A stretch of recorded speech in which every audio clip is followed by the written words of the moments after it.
Hello, and welcome to another episode of Industrial Strength Podcast, a podcast more focused on the industrial fire departments and industrial hazmat responses. My name is Jeff, 20 years in the industrial fire service, and with me I have my co-host, Randy and Steve. That's right, I'm Steve. And you know that means I'm on the road again.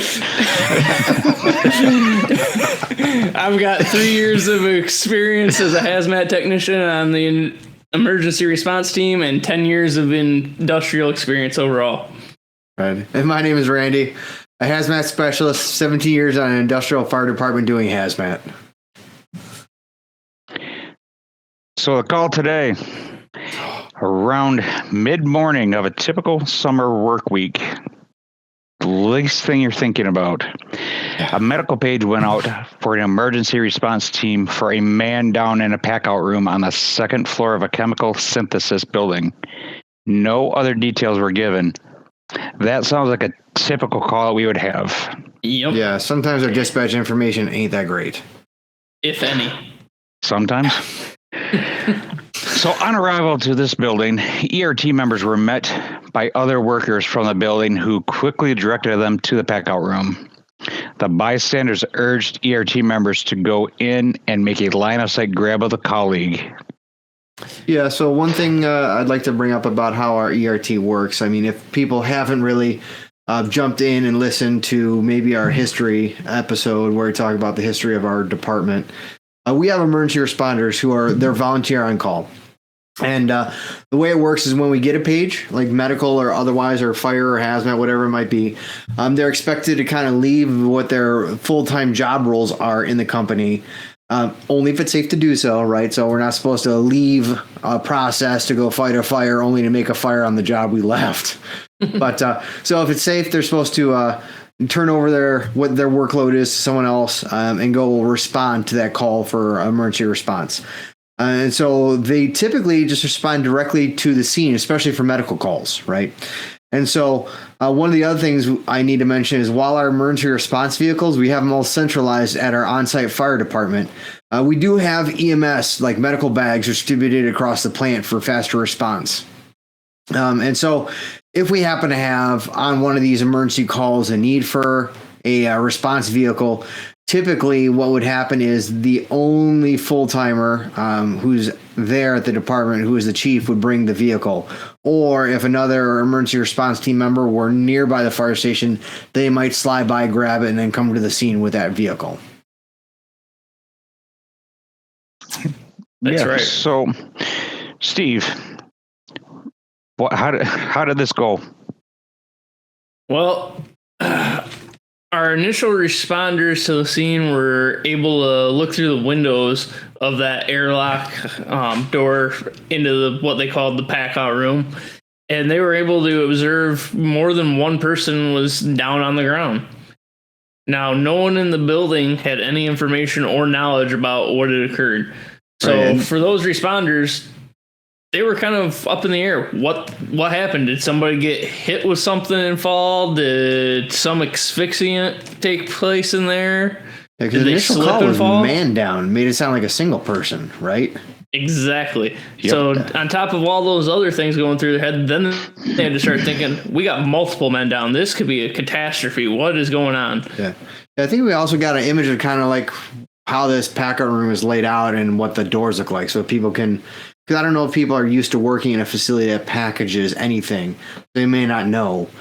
So I think we got a photo of that so people can understand when we say we look through the doors and what a packout room looks like.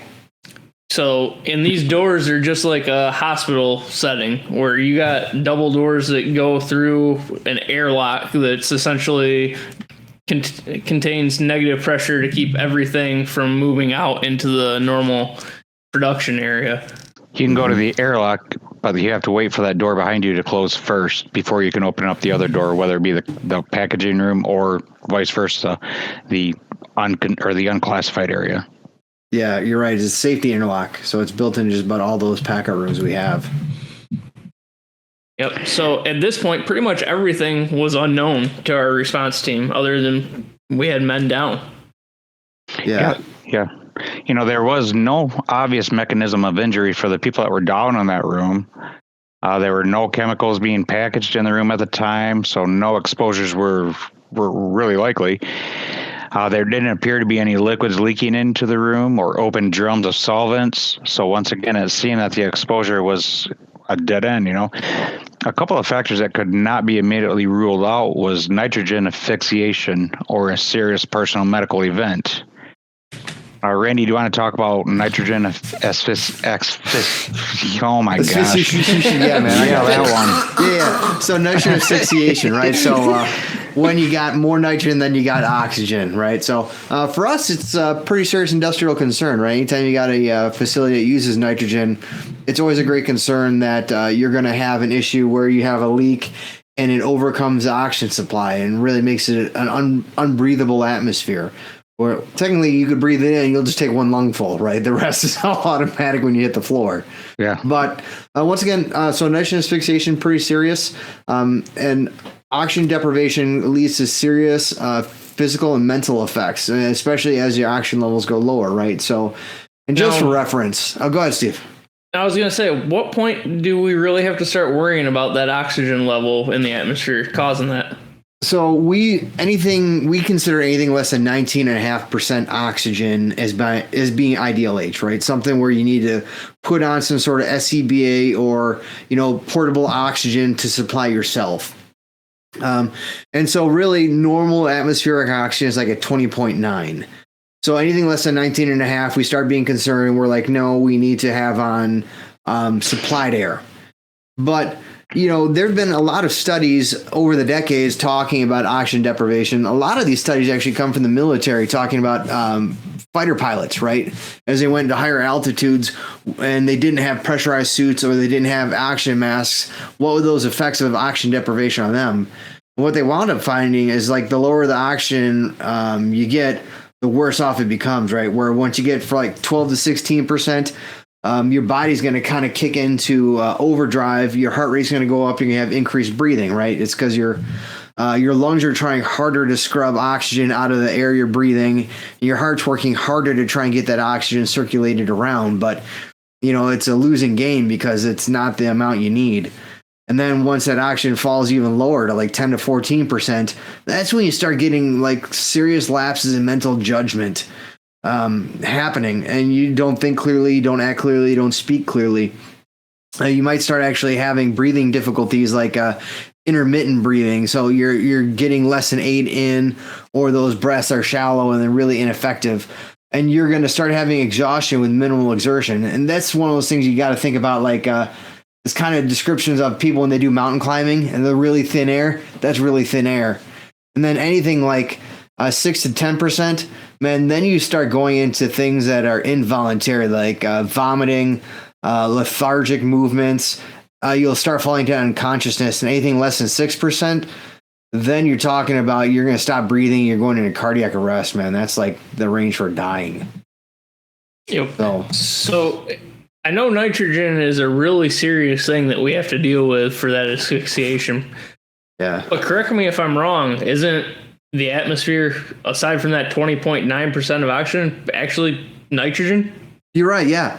So that's a crazy thing. Nitrogen is always a part of our environmental gases that we're breathing, right? So it's in that range. So the majority is nitrogen, and 20.9% is oxygen, and then we have little bits of other gases that make up the remainder. So nitrogen is always part of what we're breathing, but when we're talking about that asphyxiation, nitrogen goes from, being roughly 79% to being the majority component, like 90% or higher. That's where we're talking about that asphyxiation. Yep. I always love it because everyone always is so scared about that nitrogen. But it's kind of a combination factor where it has to be a large volume of nitrogen flowing and into a kind of a restricted small area with no ventilation before it really becomes an issue for us. Agreed. Yeah. I think there was a call not that long ago, not for us, but like in the news. I think there was in 2021 there was a nitrogen leak at a meatpacking plant in Georgia, and I highlighted the danger of nitrogen asphyxiation because in that call it killed like 14 employees, which is like an ungodly amount. You know, like in the training videos we typically get that teach us about nitrogen asphyxiation, they talk about the one guy who goes into a tank to investigate or do, you know, a tank inspection or, you know, a pit, and he's overcome, and then his buddy goes to help him and he goes down, and then his buddy, and there's like 3, but like 14, dude. It was egregious. Yeah, that's a lot. Dude, yeah. Anytime the body count gets into double digits, it was pretty serious, man. It was bad. And that was nothing more than a nitrogen leak. In it, once again, Steve, like you talked about, it was an enclosed area where there wasn't good airflow, and so it allowed that nitrogen to become the majority gas component. Yep. And so once a couple people went in to check on the leak, they went down, and then they had a bunch of buddies try and save them. Man, it led to 14 people. It was bad times. Yeah, unfortunately for that was just inadequate training. Yeah. Because if I'm not mistaken, that was something where they knew there was something going on, and they intentionally entered that area, multiple people after the first people went down. Right. And that kind of caused just a buildup of kind of a domino effect, one after the other. Right. Yeah, a lot of people get that mental fallacy. It'll just be a second. All I need to do is fill in the blank, right? But they don't realize that the time it's going to take to make that fix is longer than what they got. They don't think about going into it. One deep breath and you're done. Yeah. Yeah, very much so.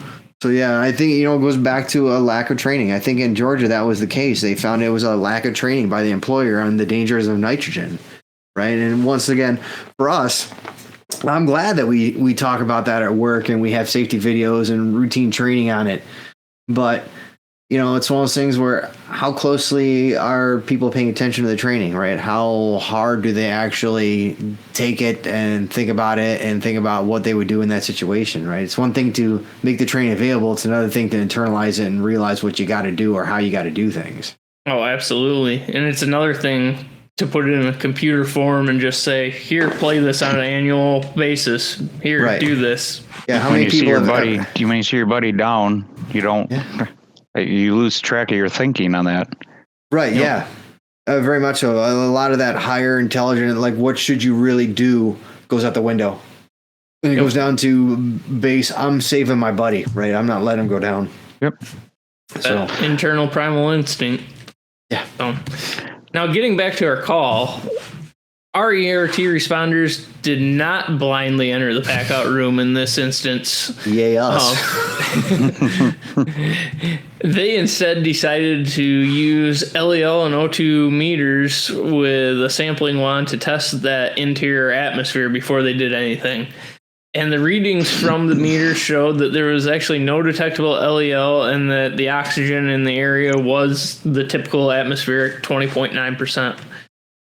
So the next initial action that they went with was to grab a pneumatic Venturi air blower to forcibly change the interior atmosphere of that packout room just in case they were missing something on those readings and actually help with the known breathable atmosphere in there for both those people that were down in the area and the responders that would be going in eventually. Yeah. Now, these pieces of equipment are common in our production buildings, and they're actually used to introduce breathable atmosphere into places that may be oxygen deficient.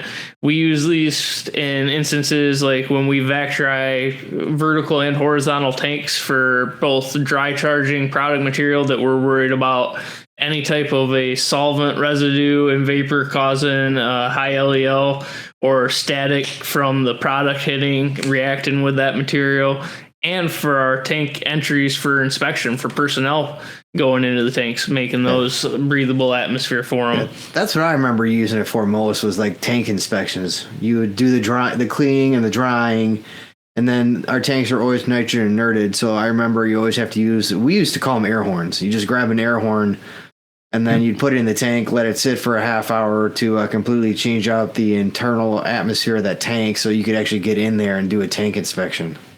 Yep. And I'd say it's as common as being used on a daily basis, if not in each building, but within the site. Yeah, absolutely. I would think for sure. Across the site, I'm sure it's being used on a daily basis. Oh, yeah. Yep. And they decided to do that just to actually make that a breathable atmosphere because they had a high suspicion that there was an unknown agent that was affecting those workers that they couldn't detect by the monitors they were using. Very true, Steve. So the unknown. I know. Weird, huh? That's everything. That's everything to me. Yeah. So what the emergency responders didn't really know was this was a man down call, but it was an unannounced emergency response exercise. This exercise is a type of practice drill where participants are not aware that they are in an exercise, and the exercise simulates real-world emergencies. Unannounced exercises are helpful in testing the effectiveness and the preparedness of emergency responders and the facility for an emergency event. Both are important in understanding where the responders, the staff, and the facility can improve their emergency plans, policies, procedures, and even communication plans. The drill in question was set up on paper about probably a month before. And those who were in the know about the drill did include the fire chief, the supervisor in charge of the building where that drill occurred, and a lone participant. So only 3 people. Randy, how did that drill setup work?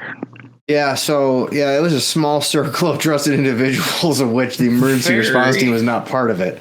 But so what was going to happen, the way it was set up, was the lone participant was going to let the building staff know that they were going to go into the packout room for some maintenance purpose. They were going to make something up. They had to go look at something, touch something, fix something.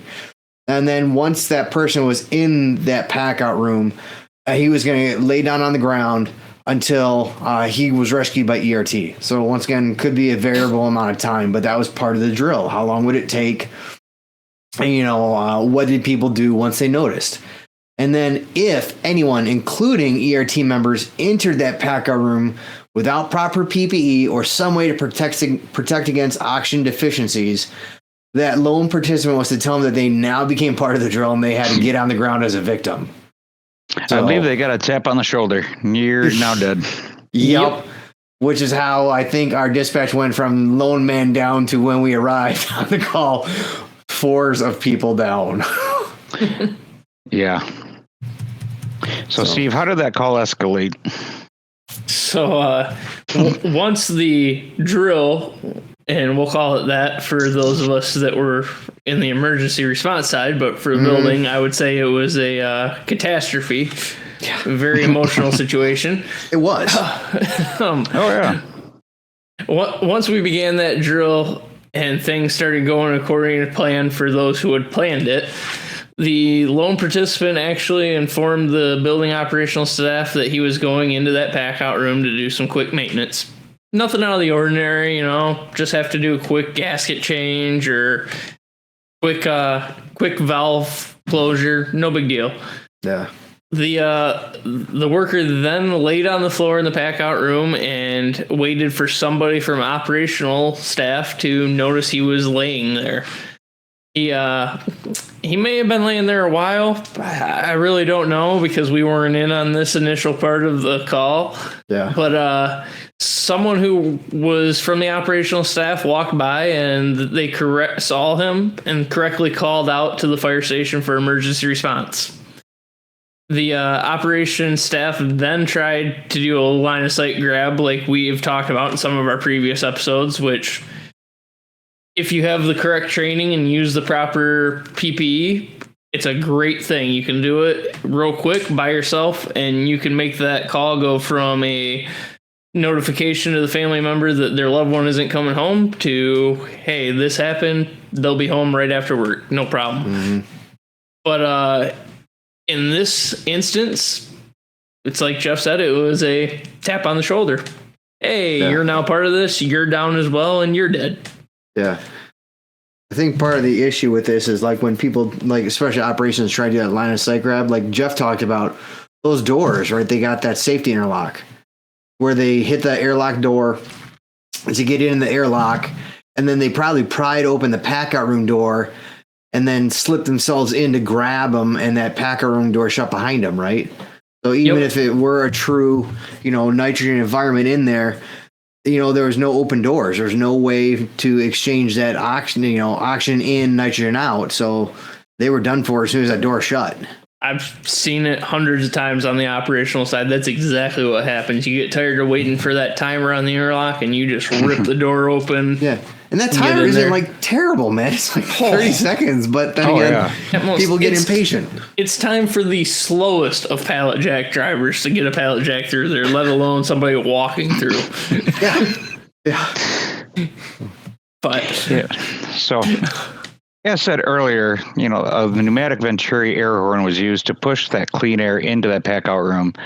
And this air horn is typically connected to a 100-pound air line, which gives that air horn a production rate of about 3,700 cubic feet per minute. I believe it's somewhere up in there. Yeah, that's pretty good. That packout room is roughly, I believe, 10 by 12 and probably 10-foot ceiling-ish. Yeah, I'd say that's close. Yeah, about equivalent to 1,200 cubic feet. So doing some simple math, that air horn could clear out a packout room atmosphere every 20 seconds, rendering it safe from oxygen deficient conditions. I'm impressed you did that math. I can't do it that quick. Yeah, man, I'm good. It's just all up in there. Rain Man. Definitely 20 seconds. Yeah. After a second set of LEL and O2 readings were taken after the use of the air horn, and those readings showed no oxygen deficiency, the ERT decided to perform a line-of-sight rescue. With the air horn still providing that air exchange, the ERT members first opened the double set of doors of that airlock and pinned them open. Then they next opened that inner set of double doors, which led them into that packout room, also pinning them open inside. Inside that room are 4 victims. Yes, 4 victims. Wait, I thought we started with 1. We did. You see Jimmy down there. You got to go save Jimmy. Is that like that Lemmings video where one follows the next? They all kind of go over the edge. Yeah, that one. Get your ducks in a row. Yeah. So each of those were dragged to the exterior of the room where they were provided immediate medical assessment. At this point, the drill was stopped, and the knowledgeable parties announced that this was the drill was completed. Yeah, man, I'll tell you what, man, the aftermath of this drill was straight butthurt. So in multiple different ways. Yeah, like there were a lot of people worked up and mad about this, and some had valid reasons, right? So, but once again, this drill, this unannounced drill, got criticized 6 ways from Sunday. And so, first off, folks on the production floor, like the workers from that building, they didn't like the drill. They didn't like the feel of it. They didn't like feeling like they were duped. They don't like the trick of it. And it wasn't that they had 3 people go in and go down as victims. That wasn't what got them mad. They were actually emotionally invested. So the lone participant in this drill was a well-known person. Yep. And once again, they were very emotionally invested and connected to this person, and they did not want to see him get hurt. And so that's what drove them to do it. And so they were hurt because they felt tricked, like their buddy got hurt, and that this drill was like a gotcha kind of moment, right? And it wasn't so much, they didn't take it as a learning opportunity, but they felt betrayed because they thought that their buddy got hurt. And that's where they were really hurt. On the flip side of that, though, I believe it was also an issue that drew criticism where not everyone outside of the participants of the drill, and even those who were in the building directly responding to that, knew what was going on. And it might have even got leaked out, and phone calls might have been made to that particular participant's family member that they were beloved, and they told the family that their coworker or their family member was actually gone. Right. And, that's the crazy thing, because that happened all outside the way things are supposed to happen, outside of procedure, right? So those people taking that on themselves to do it. But once again, it was because they cared about that guy and that guy's family, right? So they had the best of intentions, but it worked out wrong. It's completely wrong. Now, try explaining that to your spouse when you walk in the door after being told you're no longer there. Yeah, that's an absolutely brutal day. So, absolutely brutal. So, April Fools. But then again, it wasn't just the production people that were upset about this, right? So the emergency response team members weren't keen on this either because they had a bad taste in their mouth that they were being studied and scrutinized on their response and how they did things. They felt like it was unfair to them, right? So that this evaluation was almost punitive in how it was conducted. Not that we got any punishments out of it, because really, on our end, our team did phenomenal, right? We did all the right things, all the right precautions. We did the right thing, save the day. But they thought how it was conducted was a little, I don't know, maybe for lack of a better term, brutal. Absolutely. But at the same time, you got to practice how you play. And if you know it's a drill, you just don't do it the same, no matter as hard as you try. Absolutely. I agree. Absolutely. I think when you announce it's a drill and people know it ahead of time, they kind of game the system a little bit. They think about how to do their response, how to do something the best way. And what you're obviously seeing in that announced drill isn't the true version of how it's going to play out. Absolutely. Even with 10 minutes notice, you're going to get a difference. People are going to theorize what to do, especially when you're in a fixed industrial setting like this, where you know the buildings, you know the surroundings, you know what you're responding to. Yeah. Yep. Yeah. So and once you again, do take away that emotional side of things, in a real incident like that, you're going to be dealing with that emotional stress. Yeah.